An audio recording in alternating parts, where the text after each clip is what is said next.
Hello, good afternoon. Welcome to Book Passage. I also want to welcome, besides our customers who are here watching live, we also have a live stream going on. So we have people watching by Zoom.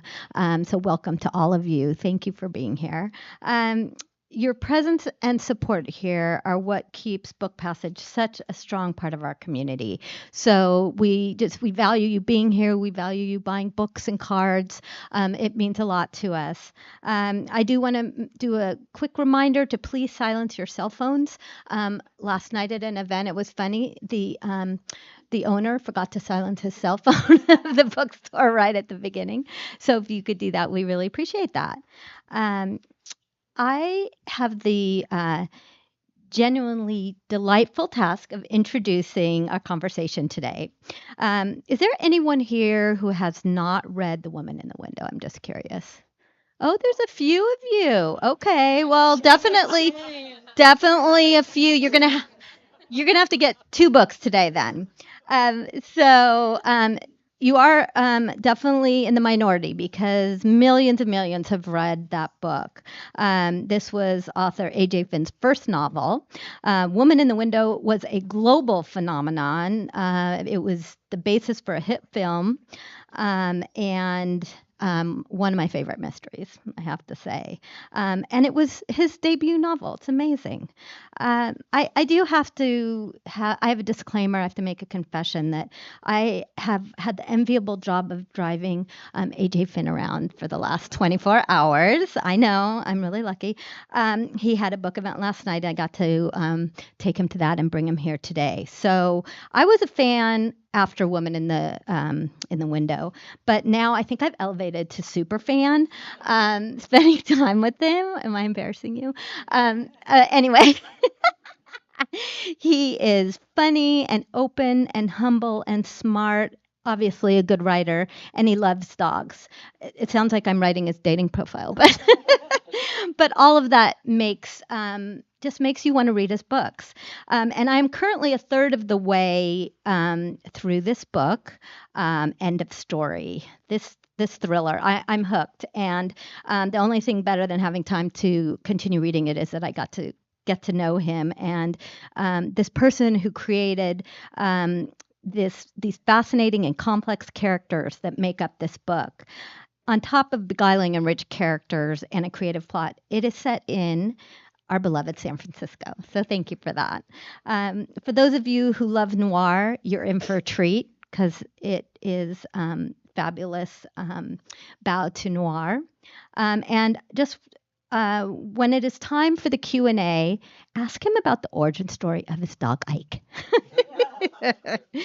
So Louisa Smith is here in conversation with him. She is Book Passage's own book buyer and the editor-in-chief of Mysterious Press. She is going to be talking with him for what I'm sure is going to be a very memorable event. Again, we appreciate all of you being here. Please give them a warm welcome.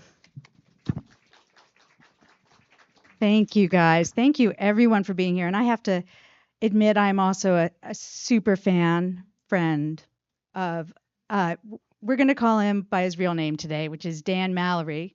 And we can talk about that just because it's confusing to me to go back and forth. I get it.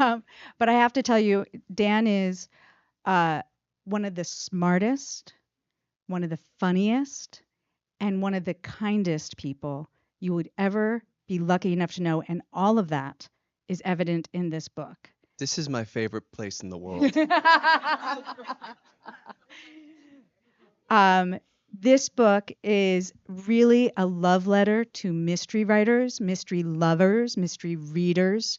I am somebody who I think similar to you, found a lot of comfort growing up. My sort of safe place was reading Agatha Christie and watching Hitchcock films. That's my comfort food. If I could do that all day, every day, if I could stock the store with that, I would be a very happy person. And you pay tribute to so many of the great writers of the Golden Age, so many great writers in general in this book. And congratulations, first of all, Thanks very on a much. wonderful book.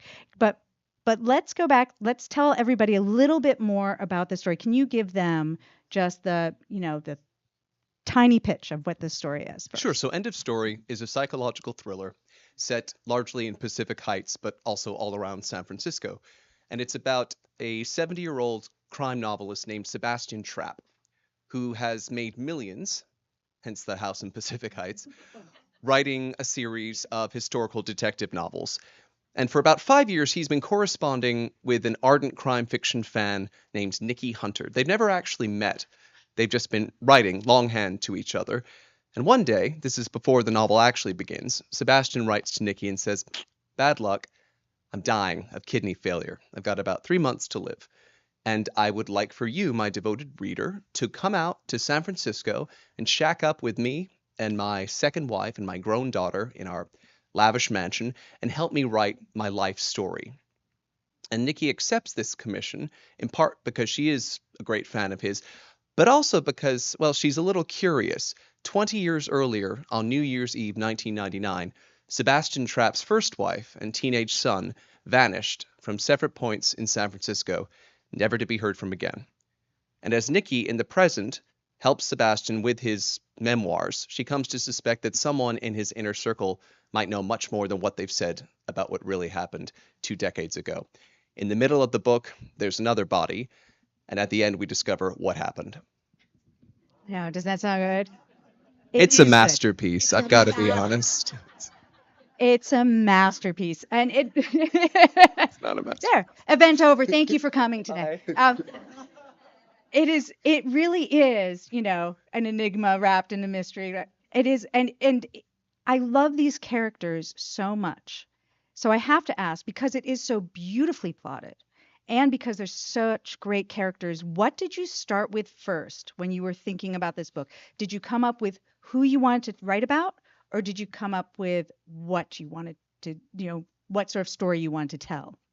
So a few weeks before my first novel, The Woman in the Window, was submitted to publishers by my agents, and this was September 1st, 2016, I found myself reading an article in the New York Times profiling a so-called personal biographer. This is a memoirist for hire whom you could commission to write your life in times or the story of your marriage or what have you. And I thought if I were to write another book, it might focus on such a character. I couldn't imagine, and I say this not skeptically, just in wonderment, I couldn't imagine who would invite a person into their lives to poke around in their past like this. And the story sort of blossomed from there. I became quite taken with this crime writer who, oh, hey, Pooch. Sorry, there's a dog. I became quite taken with this crime writer who borders on self-parody, but is wise and wry enough to know what he is. And also with this young woman with whom he begins to play cat and mouse. And The Woman in the Window was a challenge to plot because it was all set within a single house. In this book, characters actually set foot outside, which was a refreshing change of pace. But that meant that the plot had to be bigger. And so the book is bigger. It's more ambitious. There are more characters. More goes on. And I love that it's a crime writer because it gives it such a great excuse to talk about all these great books in it as well. And at one point you talk about, there's a line in there about how, why would you ever trust a crime writer? How would, who better to kill somebody than a crime writer, basically, in the book. So it's a wonderful setup with that. I've killed 4 people. Yeah. And it's really 2 crime writers sort of trying to cat and mouse each other. Because she's an expert in the field, really, a devoted fan. And yes, that's a very good way to describe it. I did decide early on that I was not going to excerpt any of his work because, according to the story, he has sold about 80 or 90 million copies worldwide. If I could sell 80 or 90 million copies of a series, I'd be writing that series. And I thought it would be risky lest readers read the excerpt and wonder why this was selling, why this is so hot. I love that you did that because I am that reader who, when they read it, right? and the author is described, or the character is described as the best author in the world. Great American novelist. Are they? Yep, I'm with you. Well, I'd rather read that now. Yeah, exactly. But you did find a way to work his work into it through his daughter, Madeline, who is working on a screenplay for this. So my favorite character I have 2 favorite characters in the book, and one is the dog, because I am a great fan of dogs.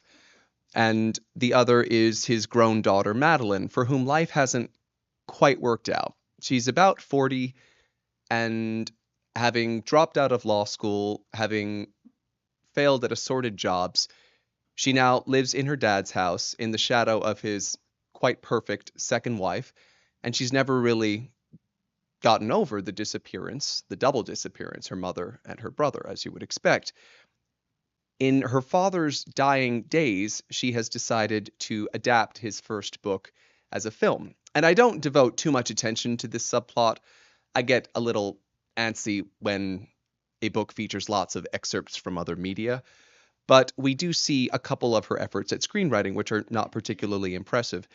And I connected with this character from her conception because she's this isn't terrific salesmanship here, but the book it's quite sad, I think.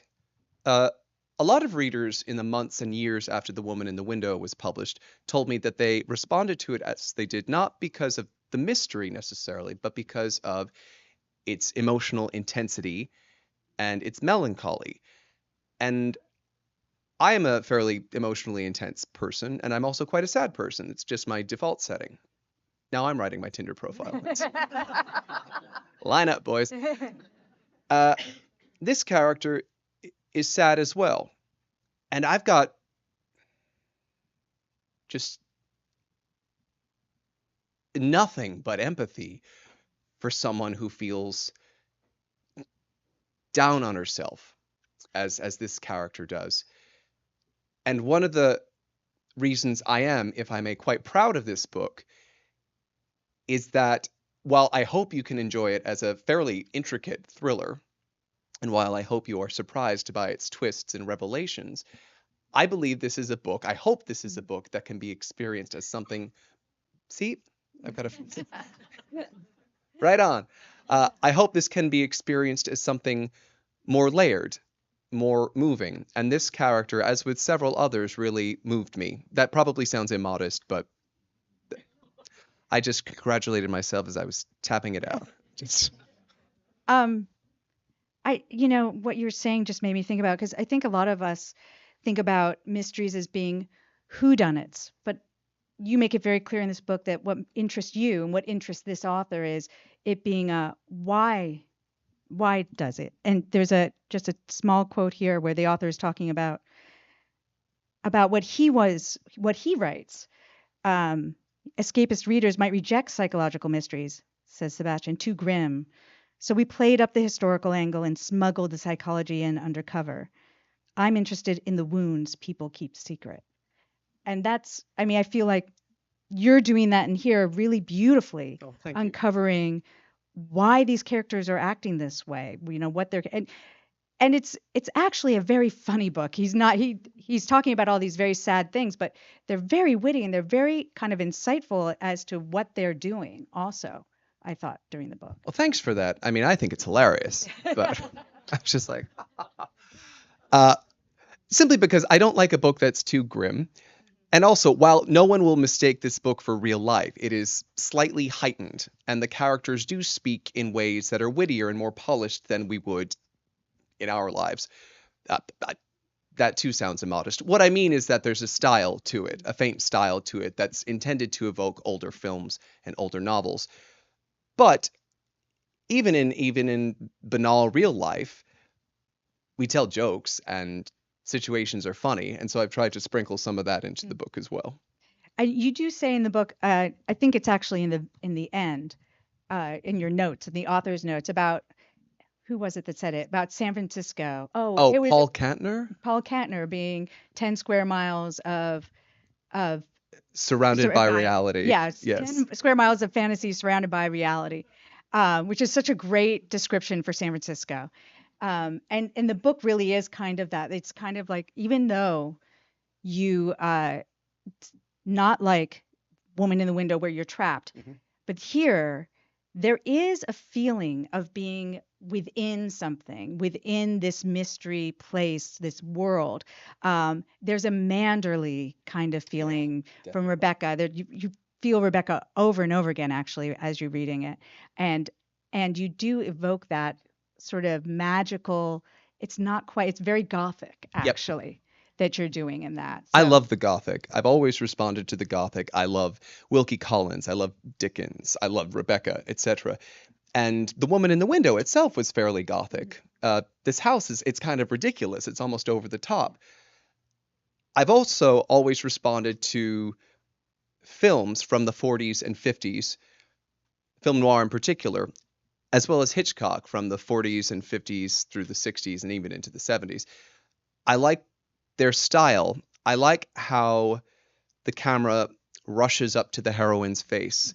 I like these dramatic pans of the bay. And I wanted this film to feel similarly cinematic. One of the reasons I chose San Francisco for the setting here is that Woman in the Window is almost incidentally set in New York. It all takes place in a house. Again, New York sort of crowds in upon it, but it really could be any metropolis. For this book, where characters do roam the streets, I wanted a city with a sense of mystery. And while America is teeming with interesting cities, I don't think many of them are necessarily mysterious. I think San Francisco is mysterious and maybe could make a case for New Orleans. But that's pretty much it. I like the fog. I like the swells of pavement. All of this is exciting to me and quite dangerous. And finally, I chose San Francisco for this novel because as a reader, and I principally read for escapism, I like the tourist experience when I read a book. I like, if I'm spending too much time in, I don't know, some kitchen or, like a coffee shop, I feel like I want to get outside and see the sights. And so in this book, we do glimpse from afar or actually visit everything from Chinatown to the Golden Gate Bridge to Alcatraz, etc. And the house itself is a character. Yeah. As you say. And you mentioned in here a number of other settings like Manderley, but also trying to think, I have it marked here, but you know them yourself. I mean, did you think about that? Oh, yeah. Building that sense of space and like it being a place like that? Definitely. Early in the novel, when Nikki has arrived, she thinks of the other here it houses. Yes. Yeah. Oh, I'm sorry. That's Here right. it is. The house is Styles, where Poirot investigated that first mysterious affair. It's 221B Baker Street. The walls pocked with bullet holes. The windows braced against London pea soup. It's Manderley. It's the Piccadilly flat where Lord Peter Wimsey styled himself a detective. I mean, I just love all those references. As a reader, I just so love those references. I mean, I think a well-chosen reference, and I hope at least a couple of those are semi-well chosen, can do a lot of the work for you because they are evocative for readers. Although, even if you don't know those references, I like to think that this house is kind of a fun place to hang out. I wanted it to have the feel of a secret club where you might get in trouble, but again, it's quite fun to peek down secret passages or into dark rooms or what have you. And we can tell that you're such a fan of mystery fiction by all the quotes. I mean, and there's even, I just love, this is what makes Dan's writing so good, is that he's sort of breaking through that, like he's referencing himself, like he's building the characters. It's all beautiful within the mystery, but there's also this little nod outside of what he's doing. He's acknowledging it, but then he twists it. Like you think you know what he's doing. He's nodding at you, yeah, I'm doing it, and then he's doing something else. But he does these. He has somebody who's kind of doesn't like Sebastian, and so he's saying snarky things about him, and says, "Oh, he's complaining about him. It isn't the murders he committed. It's his damn quotes. Or he cites his sources, but I don't want to know what Sherlock Holmes thought." And this is so funny because you've been quoting Sherlock Holmes throughout the book. And then Nikki observes, a quotation for everything saves original thinking. Nikki observes, beautifully said. Dorothy Sayers said it. So I just love that you take the best parts of all these other books and you why not use them? Why not? So was that a lot of fun? I mean, So much fun. Did you go back and search for them or Yes. did you know them? A lot of them I knew because like you, I did read and reread these stories as a kid and then later as a grad student. I'm terrible at remembering quotes. So I'm impressed when people can. Oh, I don't mean to oversell myself. I had to look up most of them, but I recognize that I am I am not better than those writers. I am not more immortal than those writers. That said, why not borrow their words as long as I make clear to the reader that I'm sort of in on the joke, Yeah. I guess? Yeah. Oh, I love it. It's so beautifully done. Now, and you may know this, but Dan had a career in publishing. Well, before for 10 years? 10 years 10 exactly. years. Yeah. So, what is it like now transitioning from publishing to writing? I loved my publishing career. I was really lucky throughout most of it, I would say, particularly the latter half when I worked in New York for HarperCollins. And HarperCollins, excuse me, the first book was submitted to publishers, was among the bidders and ultimately won it. And I am really proud of the fact that my own employer wanted to publish me. Did they know it was you? They did by that point, yes. When we submitted the first novel to publishers under the pseudonym A.J. Finn, we did so because I worked as an editor. And one, I thought, well, if no one buys this, I don't want egg on my face. That that wouldn't redound very positively to me. And two, if someone does by some miracle decide to publish it, I intend to keep my job in publishing, and I think it would be disconcerting for my authors to walk into a bookshop and see their editor's name writ large across a book beside their own. So after submitting the book to publishers and finding ourselves in receipt of a number of bids, we decided, right, now's the time for me to out myself. And so I wrote a letter to each of the 8 bidders explaining who I was and why I'd opted for pseudonymity. And it was quite nerve-wracking because I thought, well, what if people read my name and decide, ooh, we don't want to publish that? Or alternatively, if more unlikely, what if they read my name and decide, yes, we're going to publish him just because we like him, we don't care about the book. And happily, everyone stayed in. I think no, that's not true. 2 people dropped out Because because of that. we could. I'm sorry? Because of that? Or Because of who I was? yeah. Oh, no, they dropped out because at the same time that I identified myself, we raised the minimum bid to a chunk of change, I will say that. And I would have dropped out too. But the rest, the other 6, including my own employer, stayed in the hunt. And that made me feel really good about myself, actually. Anyway, they won it. And about a year later, 3 months before the book was published, I had this spidey sense that the book was going to work to a level. And so I tendered my resignation and wound up leaving the company 4 or 5 days before the book published, which is 3 months after that. And it did work out. And I've been tremendously advantaged having worked in publishing because I know how it works for the most part. I know not to argue when the publisher is keen on a jacket. And I don't generally require translation when they explain or when they tell me about a marketing opportunity. I like to think, I don't know, most of the authors I worked with were terrific and I learned a lot from them. And I learned a lot from the ones who were less than terrific as well. And has it affected your relationship with your editor since you've been in that? Well, my editor was my colleague for 5 years. Yeah, she worked down the hall from me. She was a good friend of mine at the company. And our relationship has evolved somewhat, given that our roles have changed and sometimes we have business conversations. But for the most part, it really is just like I'm still working with them. I'm really lucky. I'm really lucky. It's so unusual to have somebody do that transition. And I always wonder what was something that they learned from being in it. Like something that maybe you consistently saw in the books that you were editing that you then, when you were doing it, you're like, oh, that's why authors do that. Or that's what, maybe I'll pull back on that. Or maybe this works because of that. Was there something that you took from that? Do you know, I was not a very good editor on the line level. I wasn't. I'm very easily led. So, I mean, I would be like the best cult member. I I'm amazed no one has lured me into a van.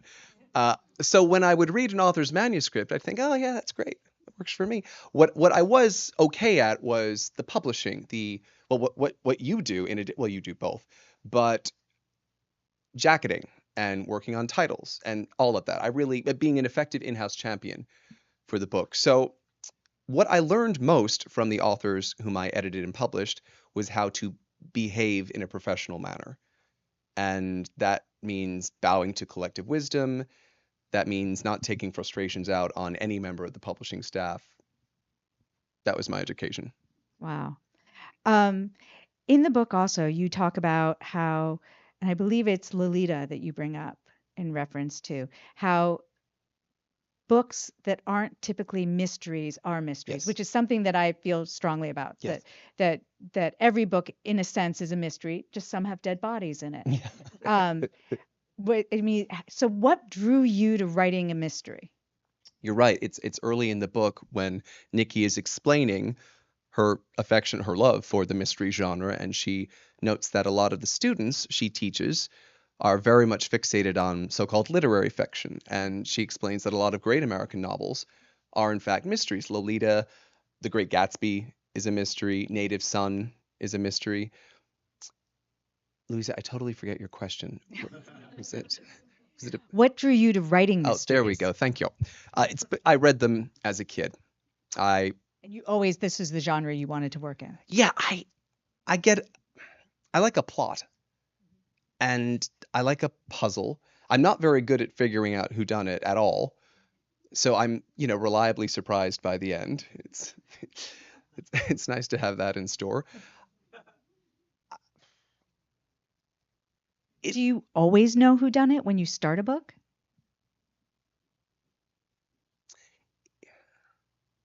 I outline in detail. So the outline for this comprised about 25 to 27,000 words, which is a lot. The finished book is about 108,000 words. That's a lengthy outline, simply because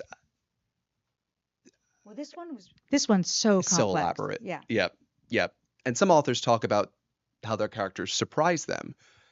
I, I mean, if my characters surprise me, it means my medication isn't working. I don't wish to be surprised. Yeah. Um, and you really tend towards psychological thrillers, like we talked about, the motivations Yep. behind your characters.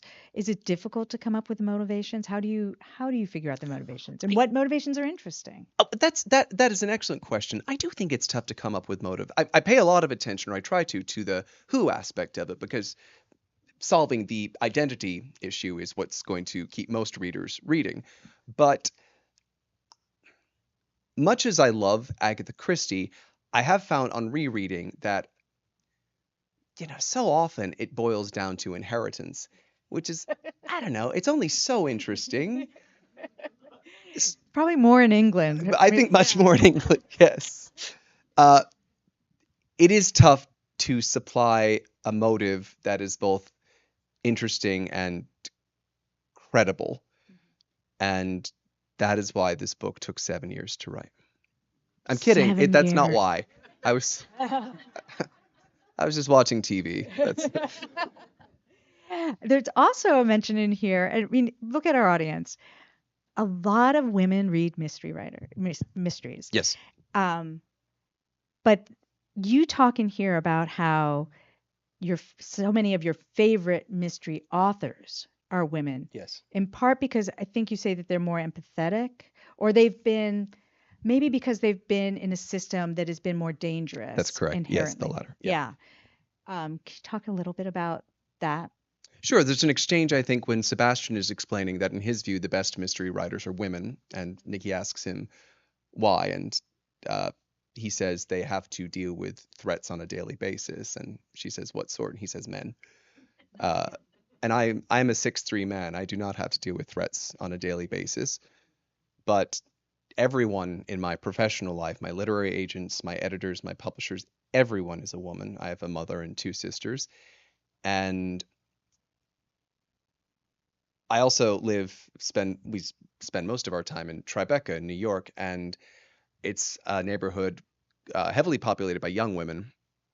And I remembered at one point when I was in the middle of writing this book, I saw a young woman crossing the street, broad daylight, 11 a.m., and a delivery man in a van swerved around her and yelled something like unspeakably sexually profane at her.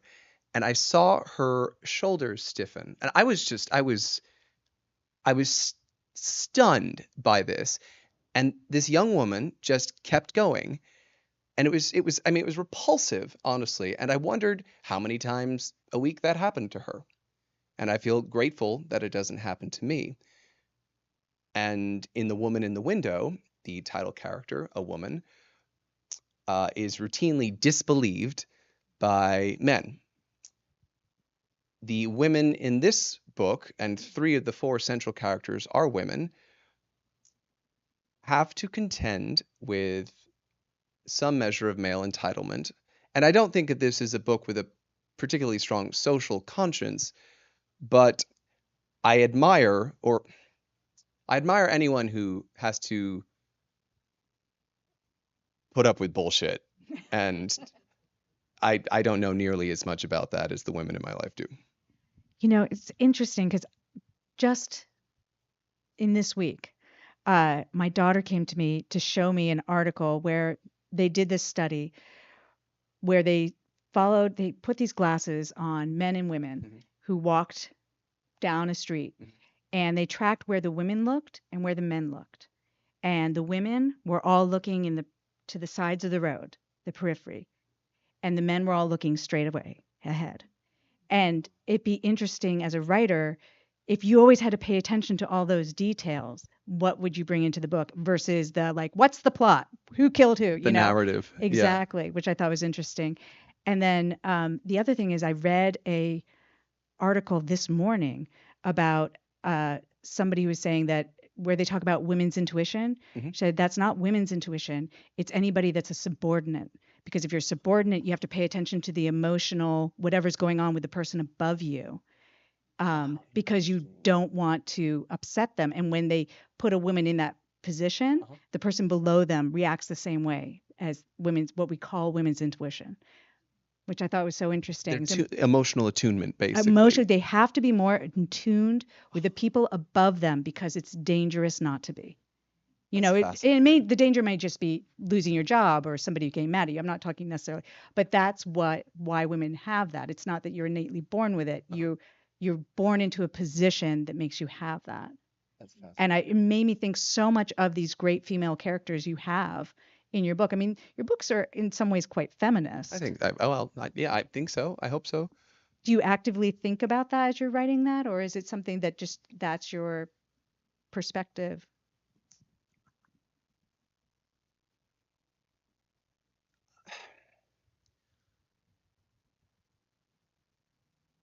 As I said, I admire anyone who has to contend with difficulties or be alert to threats. And I only know so much about that.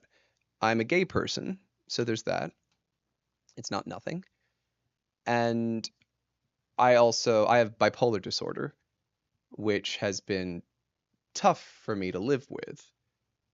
You know, working with a mental illness, getting treatment while on the job, not easy. And of course, I'm not saying that by any means that straight men don't have concerns of their own, but I haven't been interested in writing about anyone particularly close to me. So I guess it felt quite natural to write from the perspective of women. Yeah. Well, you do it beautifully. Thank you. You do it beautifully.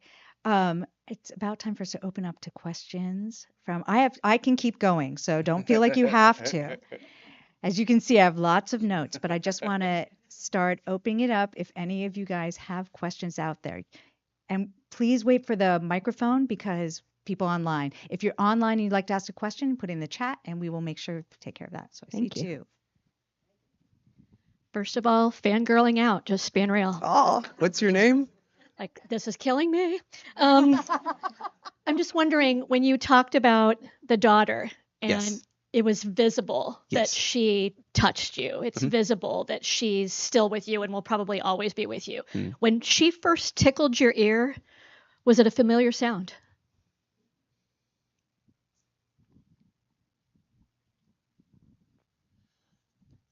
No, I hadn't. I'd only written one book prior to this, so she did not remind me of a character I'd written before.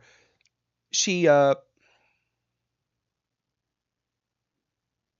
suppose she reminded me in a way of some people I know and like. And generally, I tend to like most of the characters I write.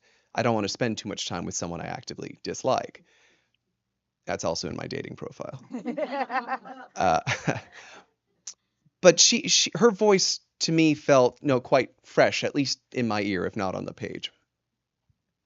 And I'll say I told Dan this back there. I'm not going to give away the thing I was specifically talking about because it's towards the end of the book, but you can tell that he makes these sort of fully fleshed characters real, and by his reaction to describing that, like he really feels that, and it comes across the page. And there was a line towards the end of the book, I started crying, and I don't cry in mysteries. That's one of the reasons I like reading mysteries, honestly. But he does that emotional weight that he gives his characters really there.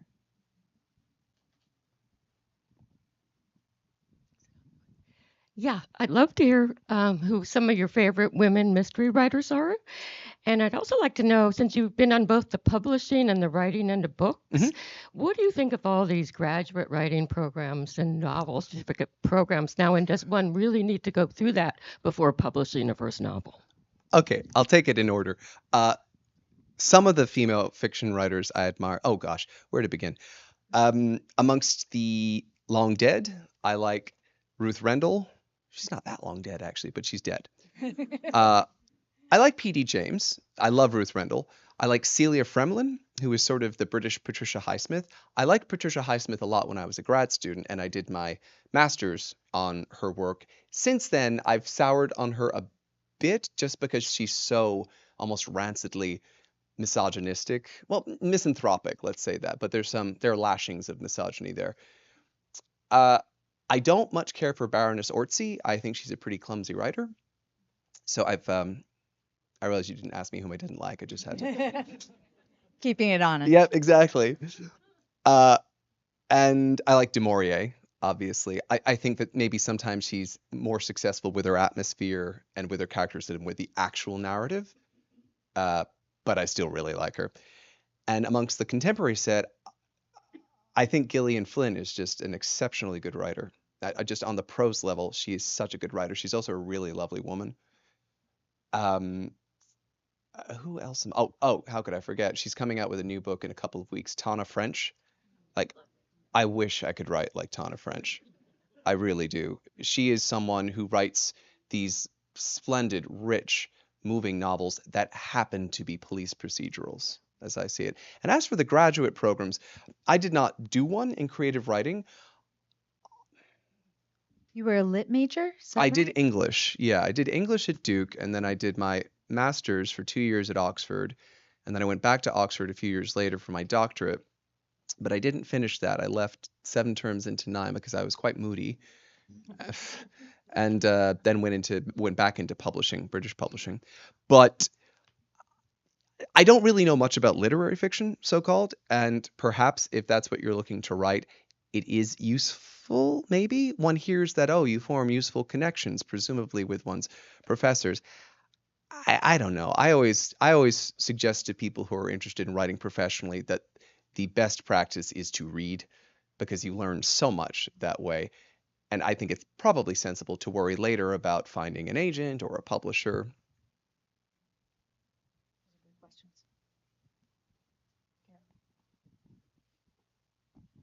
I am so tantalized by this conversation that I can hardly wait to go home and start your book. Go! It's just this whole Leave! atmosphere and the women. I can hardly wait. I wanted to offer something and ask you a question. I am reading this fantastic Maorian mystery that we saw. Better the Blood? Yes. So good. But I am also doing something else while I'm doing that. Is I've begun to rewatch the True Detective series, starting with the first season. Mm-hmm. And I find it I find that series particularly like reading. Like it feels like I'm immersed in a novelistic sort of way. I've never seen anything quite as good as it in that genre. And I wanted to know what you think coming out of the publishing world, whether you're going to translate into doing any screenwriting, if you think about it, and if so, you may even see your books as being cinematic, but do you have a desire to render them in that format? So thank you. That's a very generous and fun question. I would note that I think the creator of True Detective, if I'm not mistaken, is Nick Pizzolatto, who is himself a novelist, which probably accounts for some of the texture of that series. I have not seen the most recent series. I'm very keen to. It's supposed to be fantastic. I loved the first one. It was McConaughey and Woody Harrelson, right? Yes, I loved that. Um, and I would recommend, if you haven't seen it, it's not quite as dark or deep, but Broadchurch, the first season, which is Olivia Colman. It was really good.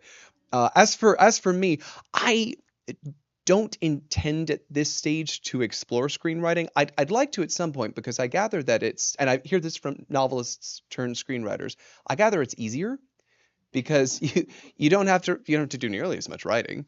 You can just focus on the plotting and the dialogue, which are the two bits I like best anyway. Um, when The Woman in the Window was adapted for film by Fox, they sort of grudgingly, I wouldn't even say invited, they wondered whether I would be interested in writing the script. And I was not, because I had a day job. And more to the point, I had never written a script. And this was, a $50 million movie. It was not an opportunity for me to spread my wings. So they hired a Pulitzer-winning playwright named Tracy Letts, who wrote August Osage County, to write the script. And I do remember thinking when I read it, like, oh, most of this is straight from the book. I mean, he's far more talented than I am, but I feel like I could have maybe, I don't know, maybe I will try it now that I've talked myself into it. But for this book, if it becomes a series, and I hope that it will, I will stay far away from the screenplay. Too much for me. Don't you love being in the age of the limited series for a Yes. books? It's really amazing. It is the perfect format It really for a is. book. I'm so thrilled. Entertainment junkie that I am. I can keep going, but Can I say, okay. So a comment and then a question. Yes. So having spent a lot of time talking to authors as both an author escort and a host at Book Passage, I found it really interesting in the last 24 hours spending time with you. You are such an amazing listener, and something that I really respect is that you ask questions. And a lot of authors that I've met and spoke with don't necessarily ask questions. And I found that to really resonate with the fact that you write these rich characters. That to me, that must be part of the reason why you can get in depth, because you are interested and curious about people and really listen. So that's sort of I appreciate that. Yeah, Allison, I would so like to say I wasn't listening. What did you say? Oh, wait, I'll repeat that. Okay, and that's his humor. And now my question is that can you talk a little bit about the dog in the book and why there's Watson? So there's a dog in this book. There wasn't a dog in The Woman in the Window, even though I am a big dog person. I grew up with dogs. I own a dog, about whom more in a moment. Because in The Woman in the Window, she had to remain inside, and a dog would require her to go outside. So she had a cat. And after The Woman in the Window tour concluded, I realized my adult lifelong dream and got myself a dog. I'd grown up with labs mostly, but I'd never owned a dog of my own. And so I decided I wanted a French bulldog. Don't is my advice. I love her, but so I contacted a breeder in Michigan who said, "Oh, I've got a little boy for you. He's a runt. Do you want him?" I said, "Yeah, I don't care, sure." So I go to Newark Airport and I meet the pet nanny, who is an off-duty flight attendant whose job is to roam the country with this bag full of dogs.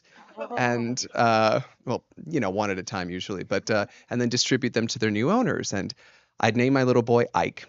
I was very excited about Ike, and I greeted the pet nanny, who pulled my little boy out of the bag, and he had steep bat ears and a crumpled black face and no penis. And I'm this sounds rude, but I'm just staring at my dog's non-penis, like, and I said something like, "Where's his penis?" And the pet nanny, I'll never forget this. She said something like, "Oh, it isn't there?" I'm an expert. It is not there, lady. But what was I going to do? This is my dog. So her name is Ike, and it was important for me to include a dog in this book because um, I assume plenty of people here have dogs. Dogs are companions, and they can defuse a situation just by waddling into a room. And I find them funny. And this dog is particularly attached to Madeline, although a rift sort of develops between them as the book goes on, which might sound funny, but I think is actually sort of quite grim, or at least sad. And a dog is a convenient narrative device because in real life, I think we project a lot of our thoughts and emotions onto the dog. The dog seems like she's in a bad mood today, or the dog thinks you're wrong. Exactly. And so it is a way for us to get to know what the characters are thinking without me actually saying this is what the character is thinking. It also says a lot about a character, how they react to a dog, Yeah, it does. right? Yeah, don't you? I instinctively like Absolutely. people who Yeah. react well to If they dogs. don't like the dog, if they want to get rid of the dog, Yep. they're the villain, right? Yeah. Obviously, that's clear. But can you say a little bit more about Watson? Because this isn't the first Watson, really, for this family. Can you say just a smidge more? Because I love Watson. Sure. So Watson is obviously named after Sherlock Holmes' rather dim sidekick, and there have been previous Watsons. I believe this is the sixth or seventh. It's the seventh Watson. The family they kept dying, and the family kept somewhat unoriginally getting new French bulldogs and calling them by the same name. French bulldogs sadly, they're not very long lived, so they've gone through 7 in the space of maybe a few decades. But I do quite like this double act in the book between Watson and Madeline. I've explained to my dog Ike that she has to audition for the role in the film, just like anyone else. Yeah, it's fair. Helen Mirren is very interested in the part. So. And speaking of dogs, can you say a little bit about your pen name then? Mine, yeah. Yeah. Oh, sure. So when we were submitting the book to publishers, as I explained, I did not wish to do so under my real name. And I wanted to use initials for a couple of reasons. One, they're super quick to scribble on paper. 2, I did not want anyone in receipt of the submission at that stage to put it this way. If I'd used an expressly male pseudonym, I think they would have rumbled me pretty fast. There are only so many men in publishing. There are like 5. So they would have figured out who I was, and I didn't want to drop a hint. I also didn't want to outright mislead by using a female pseudonym. But finally, and most importantly, I don't actually like to know much about the author at all. I tend not to read author bios. I don't. We do have an author photo on this book. We didn't on the previous one. I don't want the reader to impute to me or to the book any sort of, I don't know, presumption, I guess. I want you to just focus on the book and not wonder about the guy or girl who's written it. And I chose AJ because I have a cousin by that name whom I like a lot. Her real name is Alice Jane, but she does go by AJ. And I chose Finn because another cousin has a French bulldog named Finn. And I'm very predictable in that respect. I love that. I love that you picked that. Now, is it interesting for you to go by AJ to be sort of this, what they call it, a work persona, like you're a different person? Is it easier to go out and do this tour and pretend to be somebody different because it's a different name because I know you're very private otherwise. I am, it's true. And thank you for observing that very much. But I find I'm quite more, I mean, I've just used the word penis in front of you all several times, and I've spoken about bipolar disorder. I'm I'm quite open with readers because I think, as I was saying to you backstage, I think readers are the best people. And that is in part because they are inquisitive. You've got to be very curious to want to absorb yourself in someone else's story. And one of the reasons I like reading so much as opposed to viewing television or films is that however great the TV show or the film, all the work has been done for you. You are bringing nothing to it. The vision, the world building, the performances, everything is right there for you to admire and enjoy and appreciate, but it is not yours. Whereas when you are reading a book, you bring a lot to that process, and that's why I prefer it personally. Readers are inquisitive like that, and I feel comfortable with readers. Um, as for the, I love the term work sona. That's fantastic. Thank you for that. Uh, when I started this, I thought, okay, I'm just going to stick to the whole AJ Finn thing, and I'm not going to say anything about myself. And I, I don't think anybody loves talking about every aspect of their life, probably, but the people I get to meet at events like this, and booksellers and publishers, are people with whom I've got a great deal in common anyway. So I don't really mind uh, divulging more about myself. My mother always said, I can't imagine, I wouldn't have the confidence, she said of herself, to write a book because who would take interest in what I might have to say? And I still feel that way. So thank you for taking an interest in my work, certainly.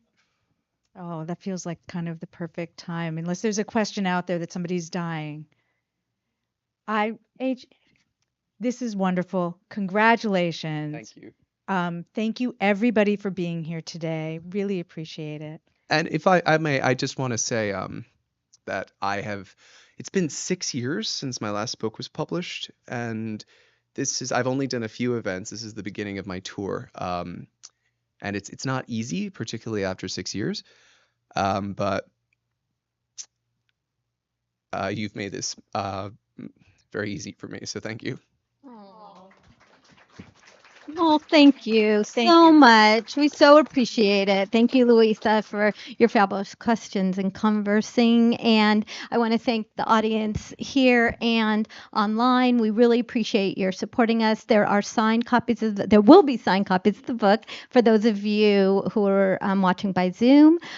We have copies of the book for our audience to purchase at the counter. And if you could please line up down the center, we're going to reset the stage really